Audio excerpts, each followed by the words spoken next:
আসসালামু আলাইকুম বন্ধুরা, আবার একটি জব সার্কুলার নিয়ে হাজির হয়েছি। জয়পুরহাট জেলা সিভিল সার্জন কার্যালয়ে সার্কুলারটি হয়েছে।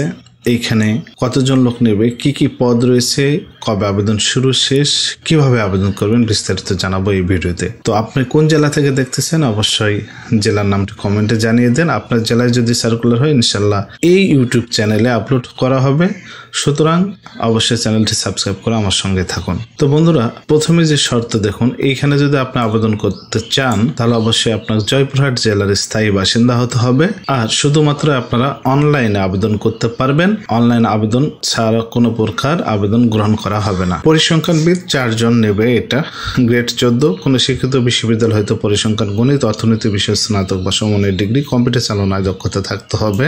2 নং পদ 60 মুদ্রা করে কম্পিউটার অপারেটর, একজন হবে, গ্রেড 14।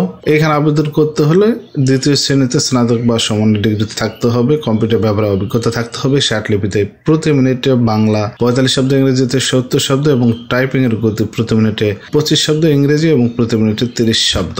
তো স্টোর কিপার এখানে একটি পদ রয়েছে। স্টোর কিপার নিয়োগ হলো 5 জন, গ্রেড 16, কোনো স্বীকৃত বোর্ড হতে উচ্চ মাধ্যমিক সার্টিফিকেট বা সমানের পরীক্ষা উত্তীর্ণ হতে হবে। স্টোর কিপার পদে চূড়ান্ত নির্বাচিত হলে সরকারি বিধি অনুযায়ী জামানত প্রদান করতে হবে। এই স্টোর কিপার যে পদ, এখানে আবেদন করতে হলে আসলে কিছু কিছু জায়গায় জামানত চাই, কারণ আপনার দায়িত্ব অনেক কিছুই থাকে, এই জন্য জামানত দিতে হয়। তারপর দেখুন 4 নং, এটা হলো কোল্ড চেইন টেকনিশিয়ান, একজন নেবে, গ্রেড 15। তো এইখানে আবেদন করতে হলে আপনার কোনো স্বীকৃত বোর্ড হইতে রেফ্রিজারেশন অ্যান্ড এয়ার কন্ডিশনিং ট্রেডে উচ্চ মাধ্যমিক সার্টিফিকেট বা ভোকেশনাল পরীক্ষা উত্তীর্ণ হতে হবে। 5 নং, অফিস সহকারী কাম কম্পিউটার মুদ্রাক্ষরিক 2 জন নেবে, 16 গ্রেডের চাকরি, এইটাও কোনো স্বীকৃত বোর্ড হইতে অনন্য উচ্চ মাধ্যমিক সার্টিফিকেট বা সমানের পরীক্ষা উত্তীর্ণ হতে হবে, কম্পিউটার চালানোর দক্ষতা থাকতে হবে, টাইপিং এ বাংলা প্রতি মিনিটে 20 শব্দ এবং ইংরেজিতে প্রতি মিনিটে 20 শব্দের গতি থাকতে হবে।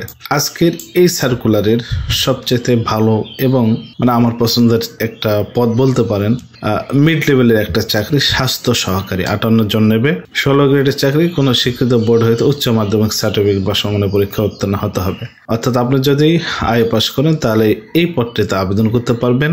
দারুণ একটি পদ, আপনারা নিজ জেলায় থেকে এই চাকরিগুলো করতে পারবেন।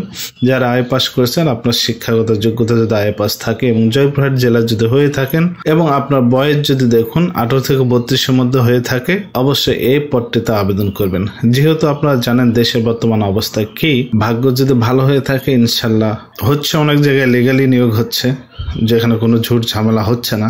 আশা করি আপনারা আবেদন করবেন এবং চান্স নেবেন, পরীক্ষা ভালোভাবে প্রস্তুতি নেবেন। ইনশাল্লাহ পরীক্ষা যদি ভালো হয়ে যায়, দেখা গেল এমনি চাকরি হইতে পারে। যাই হোক, ছাড় দেন না, এই সুযোগটা আবেদন করবেন। ড্রাইভার নেবে 2 জন, 16 গ্রেডের চাকরি, কোনো স্বীকৃত বোর্ড হতে জুনিয়র স্কুল সার্টিফিকেট বা সমমানের পরীক্ষা উত্তীর্ণ, ড্রাইভিং লাইসেন্স, হালকা গাড়ি চালানো, বৈধ হালকা ড্রাইভিং লাইসেন্স থাকতে হবে, অভিজ্ঞতা সম্পন্ন চালকগণ অগ্রাধিকার পাবেন। অর্থাৎ ড্রাইভার 2 জন নেবে, আপনারা চাইলে আবেদন করতে পারেন। যদি 8 পাস থাকে এবং আপনার হালকা যদি লাইসেন্স থাকে তাহলে আবেদন করতে পারবেন। ল্যাব অ্যাটেন্ডেন্ট 2 জন, গ্রেড 19, কোন শিক্ষিত বোর্ড হতে মাধ্যমিক স্কুল সার্টিফিকেট বা পরীক্ষায় সমমানের পরীক্ষা উত্তীর্ণ হতে হবে। দেখুন এই পদ যে কয়েকটা বললাম, এই পদগুলোতে আবেদন করতে হলে কি করতে হবে, প্রার্থীকে জয়পুরহাট জেলার স্থায়ী বাসিন্দা হতে হবে এবং স্বাস্থ্য সহকারী পদের ক্ষেত্রে প্রার্থীকে অবশ্যই সংশ্লিষ্ট উপজেলাধীন ইউনিয়নের স্থায়ী বাসিন্দা হতে হবে, তবে সংশ্লিষ্ট সাবেক ওয়ার্ডের প্রার্থীগণ অগ্রাধিকার পাবেন। একটি কথা দেখুন, একই ব্যক্তি একাধিক পদে আবেদন করতে পারবেন না।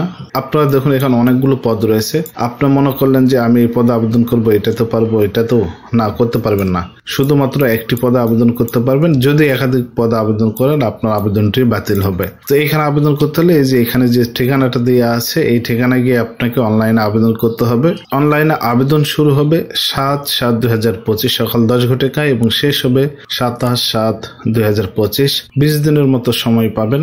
অবশ্যই আপনারা আবেদন করবেন। এইখানে আবেদন করতে হলে কত টাকা লাগবে দেখুন, 13 থেকে 16 গ্রেড, এইটার জন্য হলো 100 টাকা চার্জ, আর হলো ফি 12 টাকা, টোটাল 112 টাকা, আর 50 টাকা হলো 17 গ্রেড থেকে 20 গ্রেড যেটা, এটা 50 টাকা, আর চার্জ হলো 6 টাকা, টোটাল 56 টাকা লাগবে। এইটা অবশ্যই টেলিটক সিম থেকে আবেদন করার 72 ঘন্টার মধ্যে এই টাকাটা পরিশোধ করতে হয়। বন্ধুরা, এই ছিল আজকে সার্কুলারটি। পরবর্তীতে ভিডিও পেতে হলে অবশ্যই চ্যানেলটি সাবস্ক্রাইব করে আমার সঙ্গে থাকুন। আর কোন জেলা থেকে দেখতেছেন অবশ্যই কমেন্টে জানিয়ে দেবেন। আসসালামু আলাইকুম।